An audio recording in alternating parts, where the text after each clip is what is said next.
Hello friends, welcome to JP Nursing Idol channel. Myself Anjali Sharma. I am currently posted in AIIMS Patna.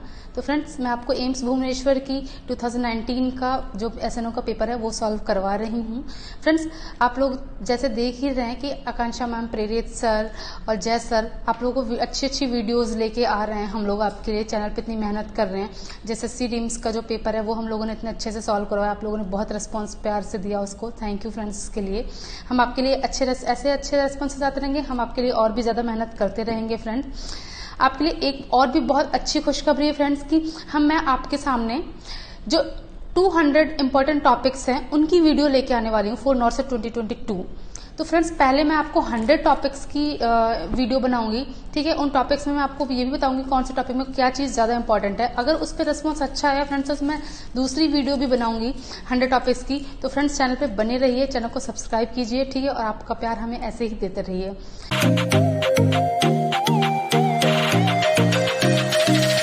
Hello friends, तो start करते हैं हम हमारा एम्स भुवनेश्वर का paper part first. तो first question देखते हैं. The 2 factor employ theory of motivation was given by. First option है Herzberg, second Maslow, Alderfer and Vroom. तो इसका ऑप्शन चला जाएगा सही हर्जबर्ग. ठीक है फ्रेंड्स, हर्जबर्ग, क्यों हर्जबर्ग ने एम्प्लॉय थ्योरी ऑफ मोटिवेशन दिया था. बाकी ऑप्शंस भी देख लेते हैं हम लोग. मास्लो ने नीड थ्योरी दी थी. ठीक है, Maslow hierarchy of need theory हमने पढ़ा है. ठीक है, तो मास्लो ने नीड थ्योरी दी थी. एल्डरफर ने एक ERG करके थ्योरी थी. ठीक है, तो ERG थ्योरी दी थी एल्डरफर ने. वरूम ने दी थी एक्सपेक्टेंसी थ्योरी. ठीक है, एक्सपेक्टेंसी थ्योरी. तो ये हो गया. नेक्स्ट क्वेश्चन देखते हैं. In healthy individual plasma osmolarity ranges from 300 to 310, B है 270 to 280, सी है 280 to 295 एंड लास्ट है 320 to 325. तो इसका ऑप्शन सी सही चला जाएगा, 280 to 295. ये जो हेल्दी इंडिविजुअल है अपना जो प्लाज्मा है इसकी नॉर्मल ऑस्मोलरिटी रेंज होती है 280 to 295. ये आपको याद रखना है. नेक्स्ट है which of the following is not an ethical principle. इनमें से पूछ रहा है कौन सा एथिकल प्रिंसिपल नहीं है.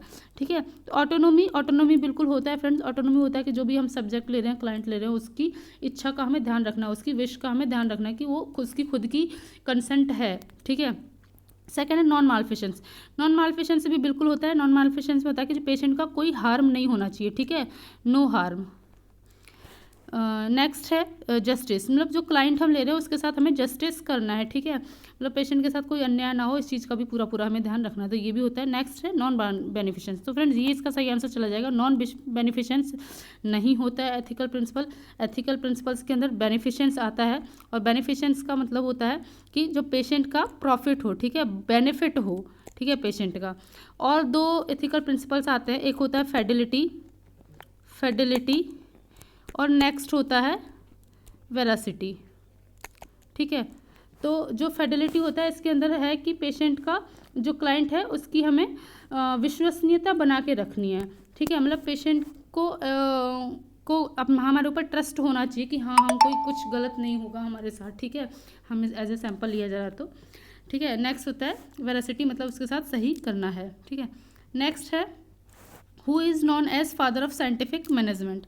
ठीक है, तो इसका देखते हैं. फर्स्ट ऑप्शन है मैक्स वीबर, सेकंड है हेनरी फेयोल, थर्ड है फ्रेडरिक विंसलो टेलर और फोर्थ है एल्टन मेयो. तो इसका आंसर चला जाएगा फ्रेंड फ्रेडरिक विंसलो टेलर. इनको फ्रेडरिक टेलर को फादर ऑफ साइंटिफिक मैनेजमेंट का दर्जा दिया गया है. ठीक है, बाकी भी देख लेते हैं. जो मैक्स वीबर है इन्होंने ब्यूरोक्रेटिक जो मैनेजमेंट है उनके प्रिंसिपल्स दिए हैं ब्यूरोक्रेटिक मैनेजमेंट के. ठीक है, हेनरी फेयोल ने 14 प्रिंसिपल्स ऑफ दिए हैं मैनेजमेंट के. ठीक है, एल्टन मेयो जो हैं तो अपने एल्टन मेयो ने जो मोटिवेशन थ्योरी है वो एल्टन मेयो ने मोटिवेशन थ्योरी में भी काफ़ी उनके प्रिंसिपल्स हैं एल्टन मेयो ने वो थ्योरी दी हुई है. ठीक है, नेक्स्ट हम देखते हैं which of the following is an autoimmune disease. तो multiple sclerosis, myasthenia gravis, Parkinson's disease, amyotrophic lateral. तो फ्रेंड इसको ना क्वेश्चन को थोड़ा सा करेक्ट कर लें. Which of the following is not कर लो. ठीक है, नॉट एन ऑटोइम्यून डिजीज. ठीक है, मल्टीपल स्क्लेरोसिस ये भी ऑटोइम्यून डिजीज़ होता है, ठीक है। इसमें ओलिगोडेंड्रोसाइट्स जो होते हैं उनके अगेंस्ट एंटीबॉडीज़ बनने लग जाती है। सीएनएस की डिजीज़ है ये, अपने जो माइलिन शीथ बनाती है ओलिगोडेंड्रोसाइट्स, उनके अगेंस्ट अपने एंटीबॉडीज़ बनने लग जाते हैं। मायस्थीनिया ग्रेविस है, ये अपने थायराइड ग्लैंड की डिजीज़ है, ठीक है। इसमें थायराइड ग्लैंड के अगेंस्ट एंटीबॉडीज़ बनने लग जाते हैं, ठीक है। थर्ड हो गया पार्किंसंस डिजीज़। फोर्थ है अमायोट्रोपिक लेटरल स्क्लेरोसिस। अमायोट्रोपिक लेटरल स्क्लेरोसिस ये भी सीएनएस की डिजीज़ है, इसमें भी एंटीबॉडीज़, ऑटोइम्यूनिटी डिजीज़ है ये भी, इसमें भी एंटीबॉडीज़ बनने लग जाते हैं। तो इसका आंसर सही चला जाएगा पार्किंसंस डिजीज़, ठीक है। पार्किंसंस डिजीज़ एक न्यूरो की डिजीज़ है, जो कि न्यूरोजेनेटिक प्रोग्रेसिव डिजीज़ है, ठीक है। ऑटोइम्यून डिजीज़ नहीं है, इसमें डोपामिन का जो लेवल है, डोपामिन न्यूरोट्रांसमीटर अपना, ठीक है, उसका लेवल कम हो जाता है, उसकी वजह से होती है। ये प्रोग्रेसिव डिजीज़ है, ठीक है, मतलब एज के साथ ये बढ़ती ही जाती है, कभी कम नहीं होती है, ठीक है। नेक्स्ट क्वेश्चन देखते हैं। Which of the following is not a broad mechanism that mediates efficient movement of DNA between cells, ठीक है। हाँ, तो इसका फर्स्ट ऑप्शन ट्रांसडक्शन, सेकंड है म्यूटेशन, सी है ट्रांसफॉर्मेशन, थर्ड है।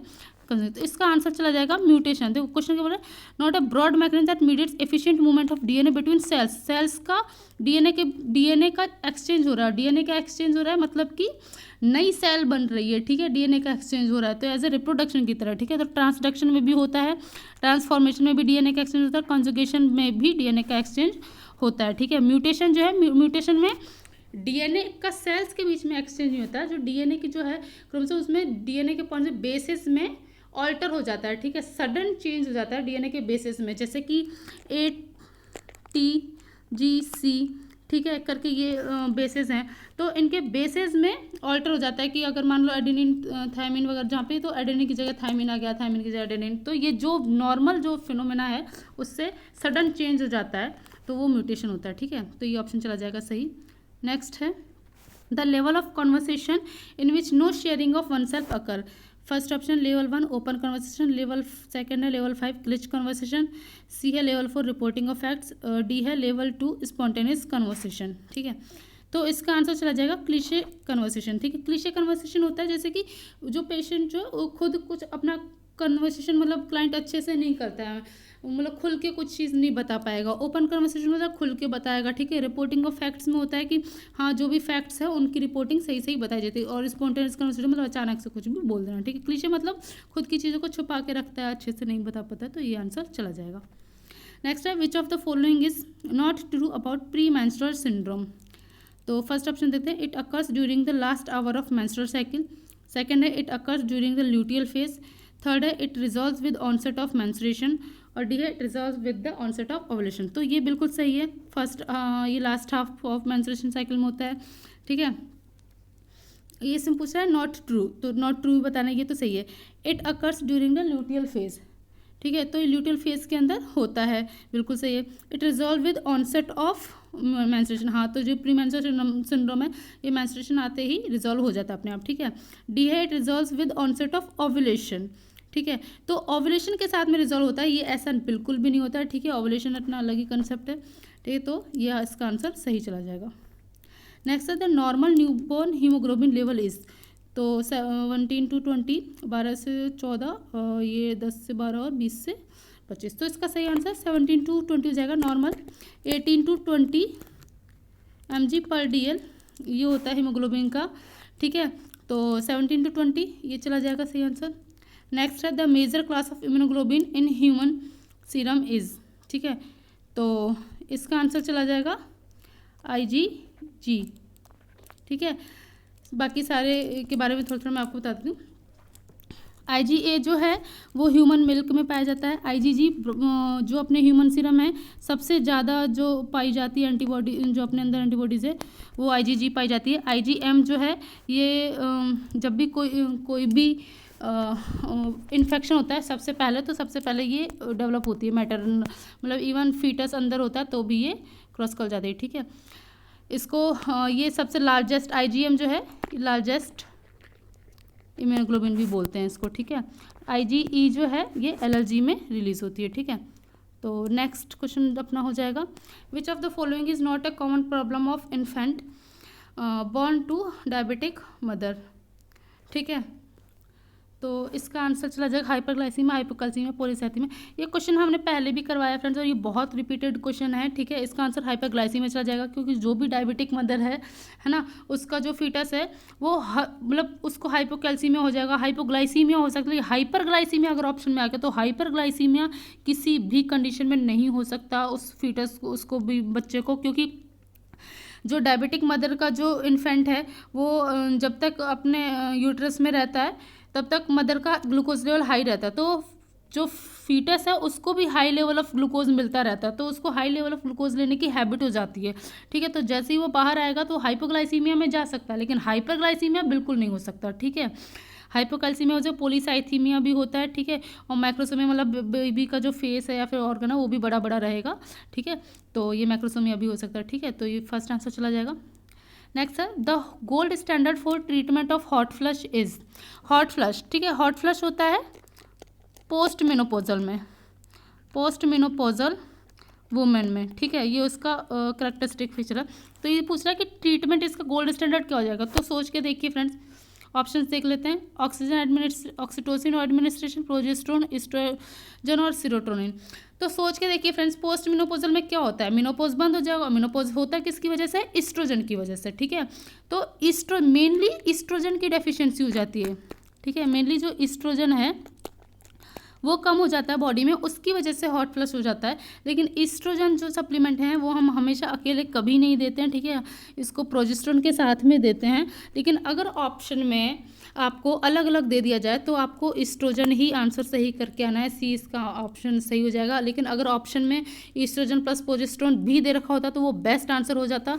लेकिन अगर अकेले अकेले दे रखा है तो ईस्ट्रोजन की वजह से होता है, तो ईस्ट्रोजन हम इसका आंसर सही देंगे, ठीक है। नेक्स्ट क्वेश्चन है when the posterior bladder wall protrude downward through the anterior vaginal wall it is known as, ठीक है, रेक्टोसील, पायोसील, सिस्टोसील, बल्बोसील। तो ये पूछ रहा है ब्लैडर वॉल, ठीक है। तो ब्लैडर वॉल सिस्टोसील से रिलेटेड है, सिस्ट से, तो cystocele will be correct answer. बाकी मैं बता दूँ रेक्टोसील जो है ये है रेक्टम का प्रोट्रूड हो जाता है, ठीक है। नेक्स्ट है जो पायोसील, ये स्क्रोटम के अंदर पुरुलेंट जो डिस्चार्ज है वो फिल हो जाता है, पुरुलेंट कलेक्शन हो जाता है, कलेक्शन हो जाता है स्क्रोटम में। सिस्टोसील इसका आंसर सही हो जाएगा। और ब्यूबेनोसील जो है ये is a kind of inguinal hernia, ठीक है। ये एक हर्निया का ही काइंड है, तो ये इसका आंसर हर्निया चला जाएगा, इंग्वाइनल हर्निया के एक टाइप है। तो इसका क्वेश्चन का आंसर सिस्टोसील चला जाएगा। नेक्स्ट है इन towards 8 developmental stage of family life cycle couples comes under, ठीक है। Stage first, stage 8, stage 7, stage 5। तो फ्रेंड्स इसका आंसर स्टेज फर्स्ट चला जाएगा। एक थ्योरी है ना डुअल्स की, 8 डेवलपमेंटल स्टेज में ना अलग अलग स्टेजेस में, टोटल 8 स्टेजेस होती हैं, ठीक है। उसमें अलग अलग स्टेज में अलग अलग आते हैं। तो जो मैरिड हैं, कपल हैं, वो स्टेज फर्स्ट में आते हैं, ठीक है। बाकी मैं आपको और भी बता देती हूँ कौन कौन से मैरिड कपल स्टेज फर्स्ट में आते हैं। चाइल्ड बियरिंग फैमिलीज आती है सेकंड स्टेज में, है ना। थर्ड स्टेज में आती हैं आपकी फैमिलीज, है ना, families with pre school childrens, ठीक है। प्री स्कूल चिल्ड्रंस के साथ फैमिलीज, है ना। और फोर्थ में आती हैं फैमिलीज विद स्कूल चिल्ड्रन, ठीक है। फिफ्थ में आती हैं फैमिलीज विद टीनेजर्स। सिक्स्थ में आती हैं फैमिलीज लॉन्डिंग यंग एडल्ट्स, ठीक है। सेवन्थ में आती हैं middle age parents, middle age parents, ठीक है। और एट्थ में आती हैं अपनी एज फैमिली मेम्बर्स, ठीक है, एज्ड फैमिली मेम्बर्स, ठीक है। तो इसका option married couple first age में चले जाते हैं, स्टेज फर्स्ट में, ठीक है। नेक्स्ट है which of the following is not N expected finding in the assessment of client having increased ICP, ठीक है। तो इसके ऑप्शंस हो गए अपने unequal people, clear consciousness, irritability, headache. तो इसका आंसर सही चला जाएगा फ्रेंड्स क्लियर कॉन्शियसनेस, क्योंकि जब भी आईसीपी इंक्रीज होगा ना अनइक्वल पीपल बिल्कुल हो सकता है, ठीक है। इरिटेबिलिटी बिल्कुल होगा, हेडेक भी बिल्कुल होगा, ठीक है। नहीं होगा तो क्लियर कॉन्शियसनेस, क्योंकि अनकॉन्शियसनेस या फिर क्लाउडेड कॉन्शियसनेस हो जाता है, ठीक है। ये क्लियर कॉन्शियसनेस इंक्रीज आईसीपी होगा तो कभी भी देखने को नहीं मिलेगा, ठीक है। तो ये इसका क्लियर कॉन्शियसनेस सही आंसर चला जाएगा ऑप्शन बी, ठीक है। नेक्स्ट हम देखते हैं a food item commonly associated with Bacillus cereus food poisoning is, ठीक है। तो honey, green pea, baked potato, fried rice and, तो इसका आंसर फ्राइड राइस, ठीक है। ये आपको याद ही रखना है, जो बैसिलस सीरस फूड पॉइजनिंग है इससे क्या आपको क्या किससे हो सकता है, ये तो फ्राइड राइस में इसका इन्फेक्शन देखा जाता है बैसिलस का, ठीक है। तो ये फ्राइड राइस की वजह से हो सकता है, ठीक है। नेक्स्ट क्वेश्चन देखते हैं WHO initiative right to sight is named as, ठीक है। तो WHO ने 2020 में जो विजन करके है, जो विजन ये 2020 का ही दिया हुआ है। ऑप्शंस हैं ये विजन 215, 2020, 2030 2025। तो इसका ऑप्शन बी सही चला जाएगा, विजन 2020, जो कि राइट टू साइट की तरह नाम दिया है, विजन दिया 2020 का। और इस विजन के अंदर है कि इस विजन के अंदर था कि ईयर 2020 तक हम जो ब्लाइंडनेस है, ये 20 जो ब्लाइंडनेस है हम इसको एलिमिनेट कर देंगे, ठीक है। जो भी कैटरैक्ट या फिर ग्लूकोमा जिसकी भी वजह से हमारे ये होती है, ब्लाइंडनेस होती है, तो विज़न ये था कि हम 2020 तक ब्लाइंडनेस को एलिमिनेट कर देंगे, ठीक है। अभी तक हम कर पाए नहीं हैं बाकायदा, ठीक है, लेकिन आंसर हो जाएगा विजन 2020, यही था राइट टू साइट को, ठीक है। नेक्स्ट देखते हैं withdrawal symptom do not usually occurs in case of which of the following medication, मतलब कौन सी मेडिकेशन में विड्रॉल सिम्टम्स नहीं आते हैं। तो माओ में बिल्कुल ये मोनो अमीनो ऑक्सीडेज इनहिबिटर है, ये नेक्स्ट है NSAIDs non steroid anti inflammatory disease, third है SSRI serotonin sensitive serotonin reuptake inhibitor है, ठीक है, सेलेक्टिव सीरोटोनिन। थर्ड है, फोर्थ है TC है ना, ट्राइसाइक्लिक एंटी डिप्रेसेंट्स, ठीक है। तो इसका आंसर NSAIDs चला जाएगा, ठीक है, क्योंकि जो ये है MAOI, SSRI और TCA ये तीनों ही एंटी डिप्रेसेंट्स हैं, ठीक है। और ये इनके सबके विड्रॉल सिम्टम्स आ सकते हैं। NSAIDs के विड्रॉल सिम्टम्स नहीं आते हैं, साइड इफ़ेक्ट हो सकते हैं, ठीक है, एडवर्स इफेक्ट हो सकते हैं, लेकिन विड्रॉल सिम्टम्स नहीं आते हैं, ठीक है। नेक्स्ट क्वेश्चन देखते हैं which of the following is not a normal skin variation of newborn, ठीक है। नॉर्मल स्किन वेरिएशन कौन सा नहीं है ये पूछा है। वर्निक्स के यूज है बिल्कुल नॉर्मल होता है, जो कि वाइट अपीयरेंस जो होता है बेबी जब भी पैदा होता है तो वो वर्निक्स के यूज नॉर्मल है। ब्रूजेज ये नहीं होता। नर्वस वेस्कुलोसिस और स्टॉक बाइट ये दोनों ही बर्थ मार्क हैं, ठीक है, बर्थ मार्क हैं, तो ये भी नॉर्मली देखे जा सकते हैं, है ना।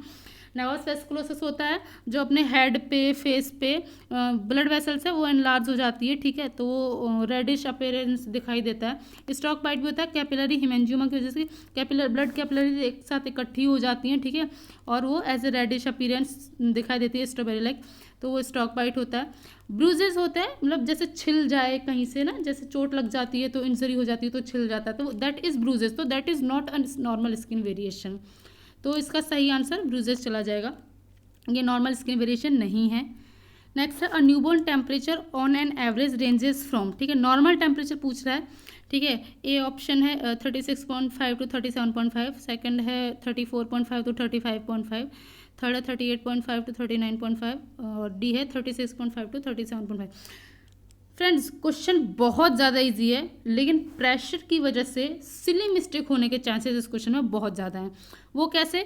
ऑप्शन फर्स्ट और आप ऑप्शन फर्स्ट को और ऑप्शन लास्ट वाला जो डी है इन दोनों को देखिए, दोनों सेम है, डिफरेंस है डिग्री सेल्सियस और डिग्री फ़ारेनहाइट का, ठीक है। जल्दी में हम ऑप्शन देखते हैं और आंसर सही लगा देते हैं, अरे ये तो चलो फर्स्ट ऑप्शन से सही हो जाएगा, लेकिन कई बार हम देखते नहीं, मान लो यही ऑप्शन लास्ट होता और हमने पहला ही ऑप्शन देख लिया होता, ये तो बिना हम आगे की रीडिंग देखे हुए फर्स्ट ऑप्शन सही मार देते, अगर फ़ारेनहाइट लगा देते तो आंसर गलत हो जाता, ठीक है। तो first option 36.5 to 37.5 that is normal range, तो ये आंसर सही हो जाएगा। नेक्स्ट है एनोसोमनिया इज़, ठीक है, ये इसको करेक्ट कर लीजिए फ्रेंड, ये एनोस्मिया है, ठीक है, anosmia is. First option difficulty in swallowing, next है लैक ऑफ एपेटाइट, नेक्स्ट है inadequate absorption from the gut और फिर है loss of sense of smell. तो इसका option loss of sense of smell चला जाएगा, क्योंकि जो एनोस्मिया है, loss of sense of osmia जो वर्ड है स्मेल से रिलेटेड है, तो loss of sense of smell that is anosmia. Difficulty in जो स्वेलोइंग है ये डिस्फेजिया हो जाता है, ठीक है, डिस्फेजिया। लैक ऑफ एपेटाइट ये एनोरेक्सिया हो जाता है, ठीक है। इनएडिक्वेट जो एब्जॉर्प्शन है फ्रॉम गट ये माल एब्जॉर्प्शन हो जाता है, ठीक है। तो नेक्स्ट क्वेश्चन देखते हैं, which of the following is not a visual add used in health education. First है टेक्स्ट बुक, सेकंड है पोस्टर, थर्ड है फिल्म स्ट्रिप्स, बाकी है ऑडियो कैसेट्स, ठीक है। तो इसका आंसर ऑडियो कैसेट्स सही चला जाएगा, क्योंकि visual cassettes, poster, film strips ये सब विजुअल एड्स हैं, ऑडियो कैसेट्स जो है ये विजुअल एड नहीं है, ठीक है। Next the micro organism closely associated with dental caries is, ये तो आपको याद रखना पड़ेगा फ्रेंड्स, ठीक है। ऑप्शन है कॉर्निबैक्टीरिया, नेक्स्ट है यूरिया प्लाज्मा, नेक्स्ट है कैंडिडा और ये है स्ट्रेप्टोकोकस सैंगुइनस। तो इसका आंसर स्ट्रेप्टोकोकस सैंगुइनस चला जाएगा कि ये जो है डेंटल कैरीज कॉज करता है। कॉर्निबैक्टीरियम जो स्पेशली कॉर्निबैक्टीरियम डिप्थीरिया ये सब कॉज करता है। यूरिया प्लाज्मा जो है ये आपका एसटीडी कॉज करता है, ठीक है। और कैंडिडा अल्बिकेंस है ये फंगल इन्फेक्शन करता है, ठीक है, फंगल इन्फेक्शन।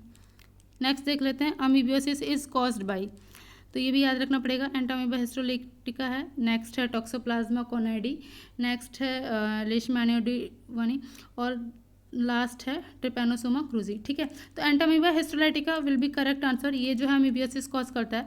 तो टॉक्सोप्लाज्मा गोनाइडी है ये अपना टॉक्सोप्लाज्मोसिस कॉज करता है, ठीक है, टॉक्सोप्लाज्मोसिस। लिशमैनियोडिवनी है ये लिशमैनियोसिस कॉज करता है, ठीक है। और ट्रिपैनोसोमा क्रूजी ट्रिपैनोसोमेसिस कॉज करता है। नेक्स्ट है dash dash dash is a family therapy approach that focus on both the biological and the psychosocial component of a problem, ठीक है। तो integrative approach, Bowen approach, psycho analytical approach और last है structural approach, ठीक है। तो इसका answer friends ए integrative approach सही चला जाएगा, ठीक है।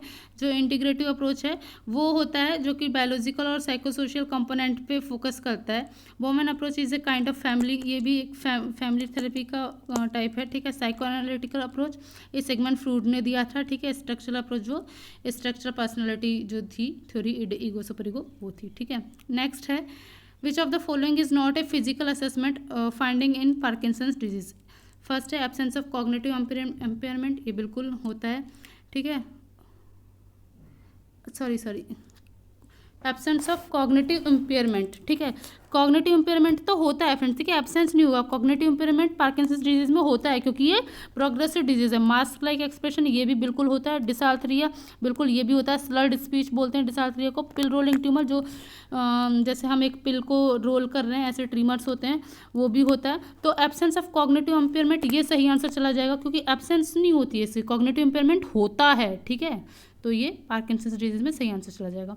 Next the neonatal period is defined as first 7 days, first 28 days, first day और from 1 month to 1 year of life. तो इसका आंसर फर्स्ट 28 days चला जाएगा आंसर, क्योंकि जो न्यूनेटल पीरियड है फर्स्ट 28 days वाला फर्स्ट 28 days तक न्यूनेटल पीरियड माना जाता है।